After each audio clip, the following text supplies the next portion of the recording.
우선 제 소개를 드리면 10년 이상, 한 13년 동안 일산이랑 목동 지역에서 고등부 입시를 계속 가르치고 있고요. 저 스스로 고등학교 영어 내신 수능 전문가라고 소개를 시켜드리고 싶습니다. 그리고 주요 학교의 내신 1등급을 다수 배출을 했고요.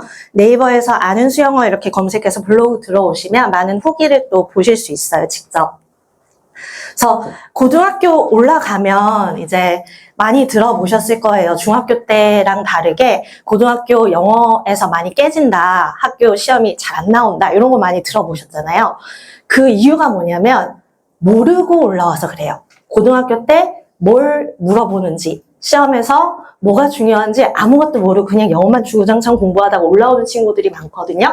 그래서 오늘 저는 이제 여기에 일반고와 예고의 영어 특성 간단히 설명을 드리고 1등급을 받기 위해서는 뭐를 준비해야 되고 방향을 어떻게 잡아야 하는지를 말씀을 드리려고 해요. 그래서 우선 알아야 되잖아요. 우리는 아이들이 수능 영어도 공부를 해야 되고 내신 영어도 공부를 해야 돼요. 근데 대부분 수능 영어 위주의 수업을 듣고 고등학교로 올라옵니다. 수능 영어에서 물어보는 거는 독해를 물어봐요. 그래서 하나하나 문장을 분석하는 능력이 없어도 전반적인 흐름이랑 주제를 파악할 수 있으면 풀 수 있는 문제가 대다수입니다. 그래서 감으로 풀었는데 1, 2등급이 나와요 하는 게 가능한 시험이 모의고사 수능입니다.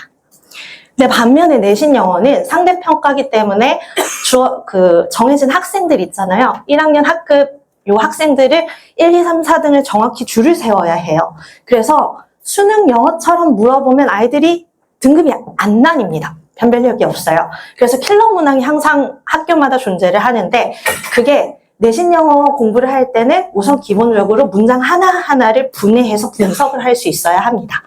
그리고 문법이 굉장히 중요하고요. 거기다가 서술형까지 물어봐요. 서술형은 긴 문장을 영작할 수 있는 능력입니다.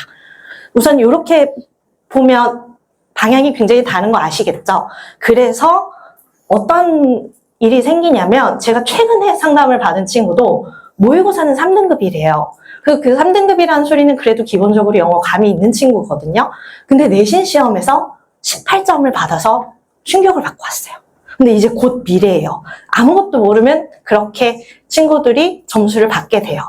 자, 그러면 이제 여기 학교 일반고 진학하시는 아이들이 진학할 분들이 많으시잖아요. 제가 지금 담당하고 있는 학교의 영어 특징을 잠깐 설명을 드리려고 해요. 주역고등학교는 요즘 최근에 영어를 굉장히 어렵게 내요. 그래서 평균이 45.1입니다. 이 평균이 45.1이면 반 이상이 50점도 안 나오는 점수를 받게 되거든요. 그 이유가 뭐냐면 정해진 지문을 그대로 내는 게 아니라 어휘 변형이 굉장히 많이 되고요. 서술형이 굉장히 어렵게 나와요. 그래서 좀 어렵게 나오는 추세가 있고 대화고 가자고는 비슷한 수준입니다. 역시나 어려울 수밖에 없어요. 상대평가이기 때문에 어려울 수밖에 없고 대화고등학교는 요즘 난이도 조절을 잘 못해서 중간고사 때 조금 쉽게 나오면 애들이 영어를 다 기본적으로 잘하잖아요. 조금 쉬우면 한 평균 70점대. 그럼 깜짝 놀라서 선생님이 갑자기 어렵게 내요. 기말고사 때. 애들이 주르륵 떨어지거든요. 그래서 그렇게 나오고 있고 역시나 어려울 때는 똑같은 이유입니다. 어휘 변형이 굉장히 많이 되고요. 서술형이 까다롭게 나옵니다. 가자고등학교는 특징이 정해진 시험범위 말고 그 외에 변별력을 위해서 아예 새로운 지문, 아무도 못 봤던 지문으로 2개를 출제가 됩니다. 그리고 고양예술고등학교는 저희가 지금 거의 전교권에 있는 친구들이 다 제 수업을 듣고 있는데 아무래도 일반 고등학교보다는 평이한 수준으로 나오지만 특징이 어휘 문제가 앞에 토익 시험처럼 수능 시험 말고 토익 시험처럼 항상 출제가 되고 어휘를 따로 외우게끔 나옵니다. 그리고 이게 지금 대표적인 학교의 특징이고요. 그래서 뭐 어렵다 그러면 잘 안 와닿으시잖아요. 그래서 이제 학생들이 이번 고1 중간고사 내신 킬러 문항, 여러 개의 킬러 문항 중에 하나를 제가 발제를 해서 공유를 드리려고 해요. 요거는 저희가 이제 시험 범위로 모의고사를 그대로 내고 있습니다. 예, 서술형 문제고요. 그리고 얘네들이 학교에서 물어보는 게 주제 문장 2개를 영작을 하라고 합니다. 근데 이제 여기 주어진 단어들을 변형 없이 한 번씩 모두 사용해서 완벽한 문장으로 A, B에 집어넣어라. 그리고 A, B에 요 주어진 단어 외에 본문에서 그 단어를 발췌를 해서 어법에 맞게 꼭 변형을 해서 완전한 한 문장으로 만들어라. 이렇게 나와요.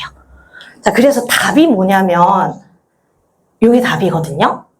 자, familiarity through repeated exposure can often be powerful determinant.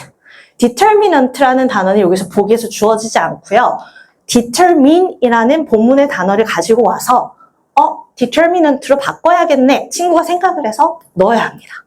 of how much you like somebody or something. 여기 우선 한 문장이고요. 두 번째 답은 frequent encounters tend to enhance preference.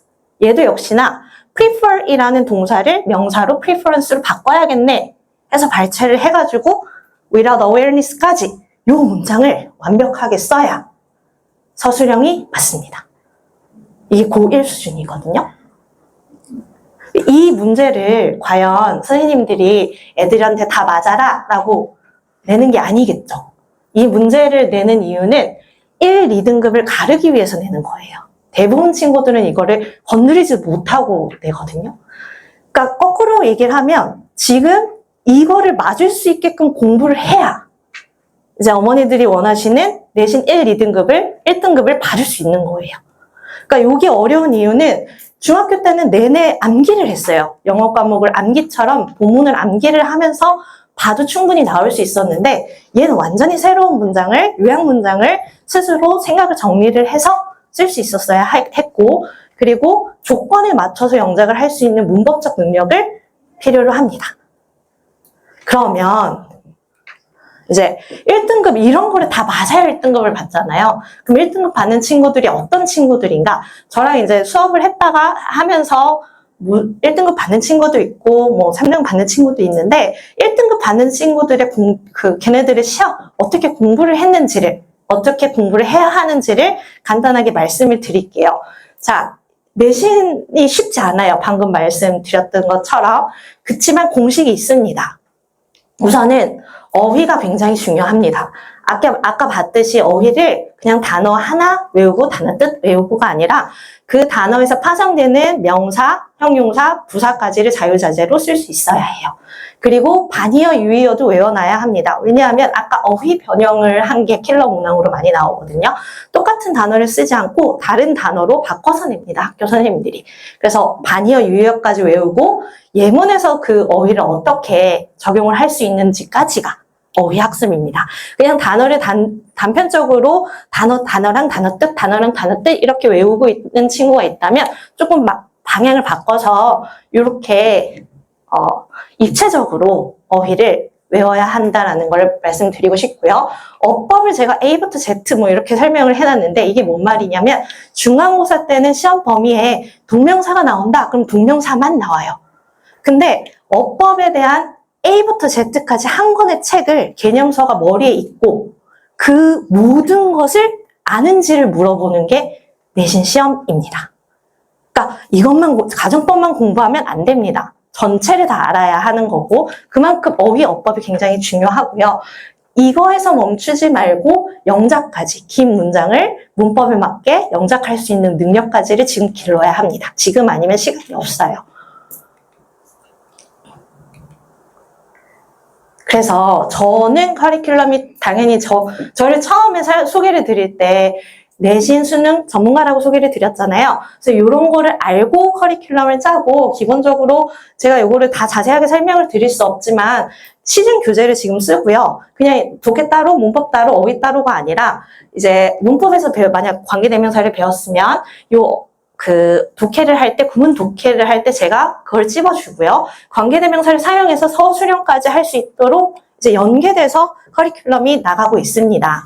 그래서 지금 마지막으로 제가 이제 어머니들께 당부드릴 말씀은, 지금 굉장히 중요한 시기잖아요. 그래서 나는 지금 아이를 영어학원을 보내고 있는데 그 영어학원 선생님이 너무 좋아. 나 애들 그 선생님을 좋아해. 거기서 멈추지 말고 꼭 확인을 해주셨으면 좋겠어요.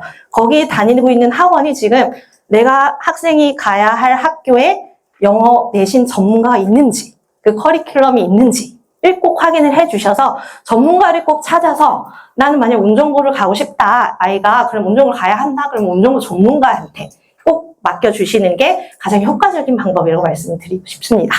자, 이제 마지막으로 저한테 궁금한 게 있으시면 여기 써주시면 학원에 아는 수영어라고 문의 주시면 상담이랑 레벨 테스트도 가능하니까 남겨주시면 감사하겠습니다. 감사합니다.